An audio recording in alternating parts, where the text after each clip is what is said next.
Hello, నేను doctor Indrani, IVF consultant and Hegde fertility centre Suchitra branch. Uterine fibroids అంటే ఏంటి? ఆ యూట్రస్ ఫైబ్రాయిడ్స్ కి మనం ట్రీట్మెంట్ అనేది ఎప్పుడు సజెస్ట్ చేస్తాం?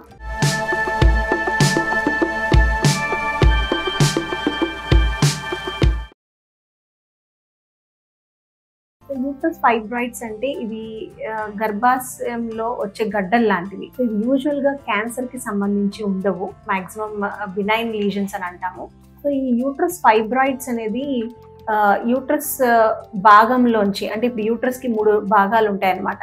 అది పైన పొర ఉంటుంది, తర్వాత మధ్య భాగం వచ్చేసి కండర భాగం అంటాము, ఆ లోపల వచ్చేది యూట్రస్ లైనింగ్ అని అంటాం. సో ఈ ఫైబ్రాయిడ్స్ అనేది వచ్చిన ప్లేస్ నుంచి దాన్ని బట్టి దానికి నేమ్ అనేది చెప్తాం అనమాట. ఇప్పుడు యూజువల్ గా యూట్రస్ లైనింగ్ లోపల వచ్చే ఫైబ్రాయిడ్స్ ని మనం సబ్మ్యూకస్ ఫైబ్రాయిడ్స్ అని అంటాం. ఆ తర్వాత కండర భాగం నుంచి, అంటే మజిల్ లేయర్ నుంచి వచ్చిందని మనం ఇంట్రామ్యూరల్ ఫైబ్రాయిడ్స్ అని అంటాం. అది యూట్రస్ అవుటర్ లేయర్ నుంచి వస్తే దాన్ని సబ్ సిరోజల్ ఫైబ్రాయిడ్స్ అని అంటాం. సో ఈ ఫైబ్రాయిడ్స్ అనేది ఏ రకంగా ఎఫెక్ట్ అవుతాయనంటే వాటి ఉన్న లొకేషన్ ని బట్టి లేదా నెంబర్ ఆఫ్ ఫైబ్రాయిడ్స్ ని బట్టి వాళ్ళకి సిమ్టమ్స్ అనేది ఉంటూ ఉంటాయి.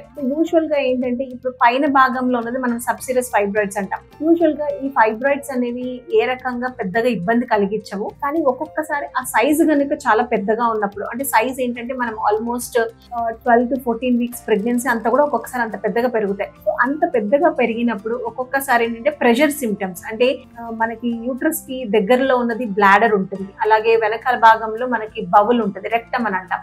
సో వాటి మీద కనుక ప్రెషర్ ఏమన్నా పడినప్పుడు ఒక్కొక్కసారి యూరిన్ ఇబ్బందిగా అవడము, లేదా ఏదో చాలా హెవీగా ఉన్నట్టు, లేదా బ్యాక్ ఏక్ రావడం కానీ ఇలాంటివన్నీ వస్తూ ఉంటాయి. ఇప్పుడు కండర భాగం నుంచి వచ్చేది మనం ఇంట్రామ్యూరల్ ఫైబ్రాయిడ్స్ అని అంటాం. సో యూజువల్గా ఏంటంటే ఈ పీరియడ్స్ టైంలో పీరియడ్ పెయిన్ఫుల్గా ఉండడం, ఈ కండర భాగంలో ఉండడం వల్ల అది సరిగ్గా యూట్రస్ మస్కులేచర్ ఒక రిలాక్సేషన్ సరిగ్గా ఉండకపోవడం వల్ల వాళ్ళకి పెయిన్ అనేది చాలా ఎక్కువగా ఉండడము, అలాగనే బ్లీడింగ్ అదన్నీ కూడా ఎక్కువ కావడం ఇలాంటిది ఉండొచ్చు.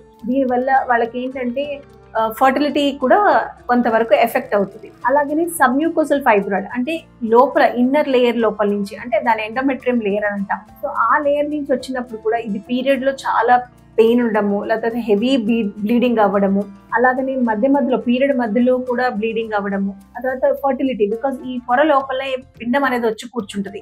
సో ఇది అక్కడనే ఉండడం వల్ల ఒక్కొక్కసారి ఆ ప్రెగ్నెన్సీకి అనేది ఎఫెక్ట్ అవుతుంది.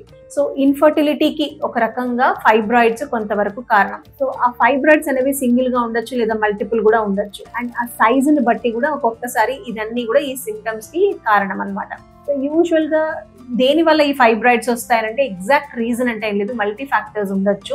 కొంతమందికి ఏంటంటే ఈ ఈస్ట్రోజన్ హార్మోన్ వల్ల, యూజువల్ గా ఏంటంటే ఇదన్నీ ఎంగేజ్ లో చూస్తూ ఉంటాం, అంటే పీరియడ్స్ రాక ముందు కానీ, అంటే మెనార్కి స్టార్ట్ అవ్వక ముందు కానీ, లేదా పీరియడ్స్ ఆగిపోయిన వాళ్ళు మెనోపాజల్ ఉమెన్ లో కానీ మనం చూడం. సో ఇదంటే related with the hormones, main గా ఏంటంటే ఈస్ట్రోజన్ హార్మోన్ అనేది చెప్తాము. సో ఇదన్నీ కూడా ఫైబ్రాయిడ్స్ అనేది మనము చూసాం, కారణాలు చూసాము, ఎలా వస్తుంది చూసాము, ఆ టైప్స్ చూసాము. సో దీనివల్ల ఏంటంటే కనుక్కోవడం అంటే మనం మామూలుగా అల్ట్రాసౌండ్ లో చాలా వరకు ఈ ఫైబ్రాయిడ్స్ అనేది మనకి కనిపిస్తాయి. ఇది కాకపోతే ఒకవేళ మనకి ఏమన్నా సర్జరీ ప్లాన్ చేసుకున్నప్పుడు ఎంఆర్ఐ అనేది కూడా ఒకటి సజెస్ట్ చేస్తాం.